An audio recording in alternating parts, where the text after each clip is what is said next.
Allied prisoners of war planned for several hundred of their number to escape from a German camp during World War II. Hey guys, and welcome to my new movie review for The Great Escape. This movie review is a special request to Liam Arnold. The Great Escape is rated G. The duration is 2 hours and 53 minutes.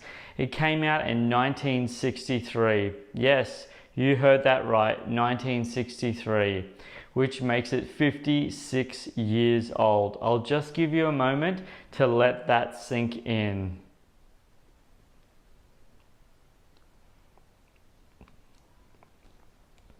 Yeah, I know, crazy, right? The Great Escape is an adventure drama history movie. The director of The Great Escape is John Sturges.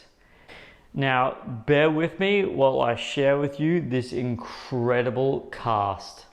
Steve McQueen as Hilts, the Cooler King. James Garner as Henley, the Scrounger. Richard Attenborough as Bartlett Big X. James Donald as Ramsey, the SBO. Charles Branson as Denny Tunnel King. Donald Pleasance as Blige the Forger. James Coburn as Cedric Manufacturer. Hans Massimera as Von Lugen the Commandant. David McCallum as Ashley Pit Dispersal. Gordon Jackson as MacDonald Intelligence. John Layton as Willie Tunnel King. Angus Lenny as Ibes the Mole. Nigel Stock as Cavendish the Surveyor. Okay guys, so straight off of the bat, I need to tell you about a gag that happens in this movie and how best to put it. No spoilers, guys. Anyone who's been following me for any period of time, I don't do spoilers in my reviews. But I need to tell you about this gag. So one of the characters is testing another character's accent, and the other character is speaking this accent really well. And to throw him off, just to see how well his accent holds up, he asks him a question and tricks him up. And the interesting part about that chemistry, like that slip up, if you want to call it, is later on in the movie, right towards the end of the movie, that gag happens to him. So it's flipped. The script is flipped. Guys, I still cannot get my head around the fact of how old this movie is. Talk about a movie that stands the test of time. Like, are you kidding me? Like, rewatching this, I actually genuinely didn't even realize how the length of this movie. This movie is just shy of 3 hours. Like, what? Back in those days, are you kidding me? Like, this is a cinematic masterpiece. And the thing that I found really fascinating about this movie, guys, is actually the score. I found that really interesting, because it's actually not, it's a heavy score, as in it's really, it really works with the rest of the movie. But in saying that, it's actually one of those scores that isn't actually evident throughout the entire movie. And what I mean by that is, when they're just having character-to-character dialogue in this movie, the score isn't a heavy element. It's just them speaking. And I actually found that worked really well. Like, there's no subtlety in the background, there's no quiet music, no, nothing like that. It's just, it is what it is. It's really plain. Now, one thing that I need to talk about in terms of movies, and it's really fascinating to rewatch this movie knowing how this is done. Now, if you don't know, you're about to know that film movies, the actual music is done in post-production, okay? Post-production. So they shoot the entire thing, they shoot the entire movie, and then after everything is finished and edited, then they put the score onto the movie. So when you see somebody, you know, for example, running in the distance, that shot is the whatever the music is going in the background. That's just them. That's just the camera following a dude. That's it. That's all it is. The music in something like this creates the atmosphere specifically for the audience. Literally, specifically for us. That's literally where the music is. Now, if you have seen this movie on DVD/Blu-ray, you'll actually notice that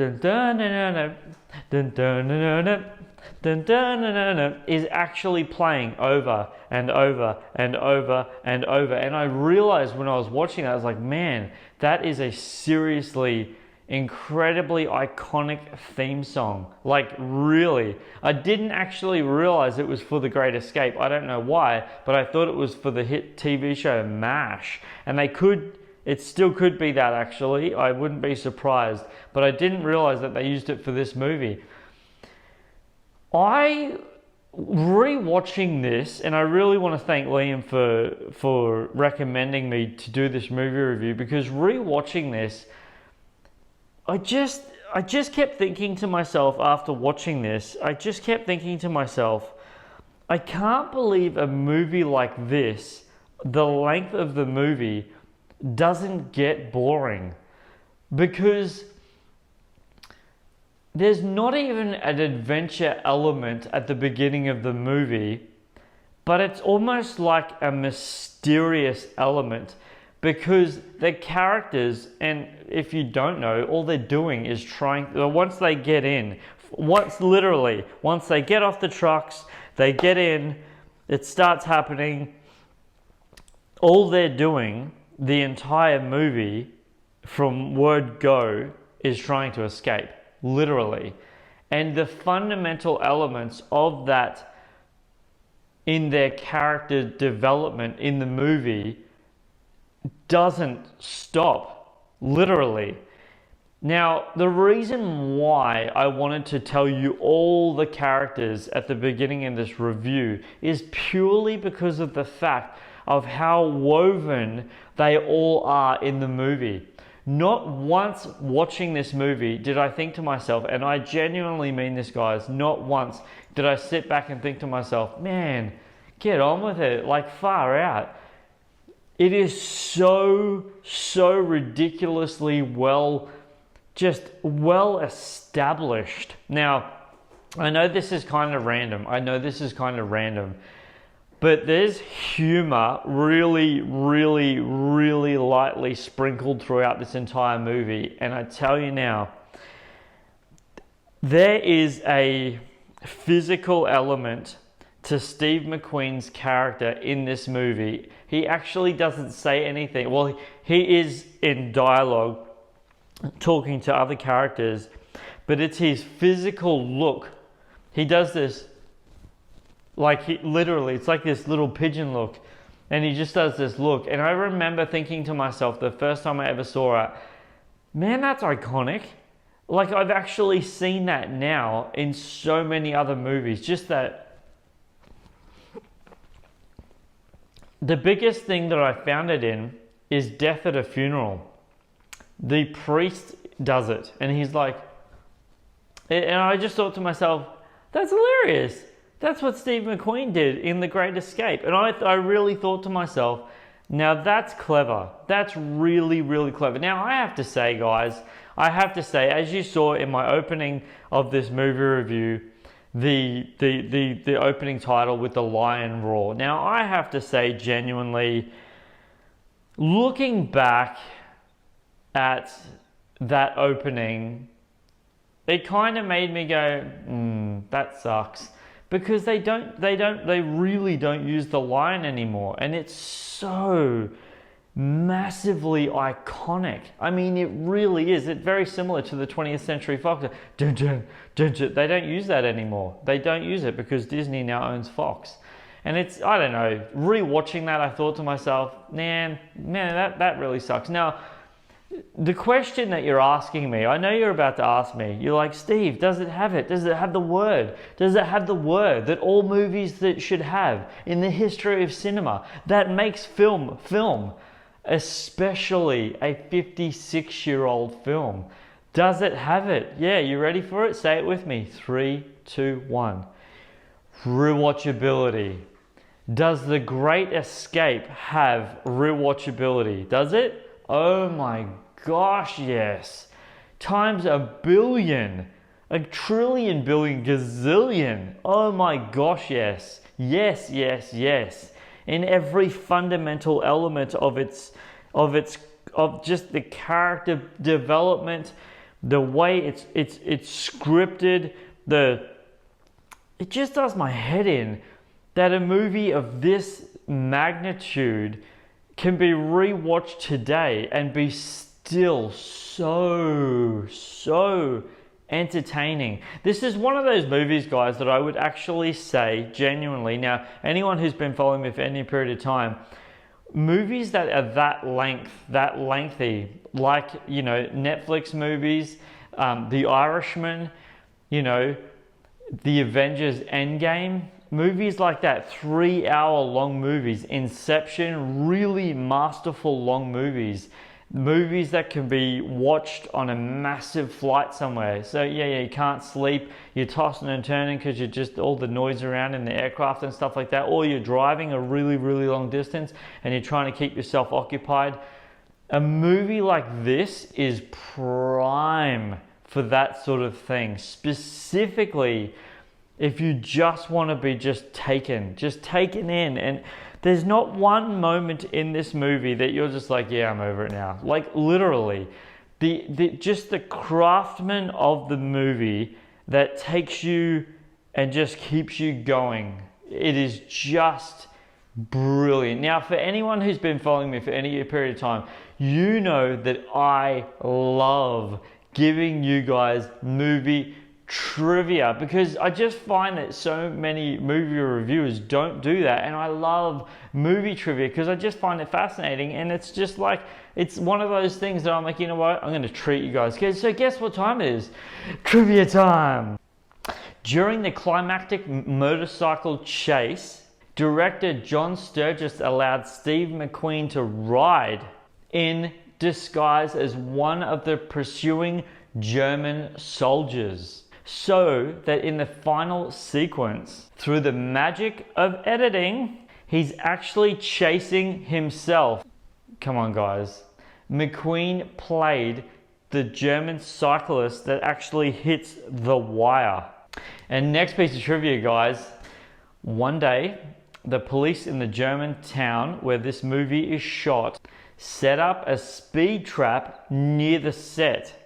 Several members of the cast and crew were actually caught, including, yes, you know what I'm going to say, Steve McQueen.